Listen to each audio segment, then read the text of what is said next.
কাউকে আল্লাহ সন্তান দিয়ে পরীক্ষা করে, কাউকে না দিয়ে, ঠিক কিনা? কাউকে ধনী বানিয়ে, কাউকে গরিব বানিয়ে, ঠিক কিনা? কাউকে সাদা বানিয়ে, কাউকে কালো বানিয়ে, ঠিক কিনা? কাউকে ক্ষমতাশীল বানিয়ে, কাউকে দরিদ্র বানিয়ে, ঠিক কিনা বলেন? সবটাই পরীক্ষা, যে যে অবস্থায় আছে এটা পরীক্ষা। আল্লাহ দেখে কোন অবস্থায় থেকে আমরা কি করি। কিন্তু আসল মালিকানা কার?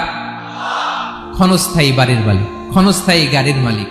বস্তা বস্তা টাকা পেয়ে মনে করবেন না এটার মালিক আমি। আজ আছি কাল, আজ মরলে কালকে। আহা, এই তো দুনিয়া। লাহু মা ফিস সামাওয়াতি ওয়া মা ফিল আরদ। যা আছে তিনি মালিক। এজন্য আমার আমার কম বলবেন। আমার আমার সব আমার, সব আমি খামো, এরকম আসরা নাই, বলা যাবে না। আমরা আসল মালিক না।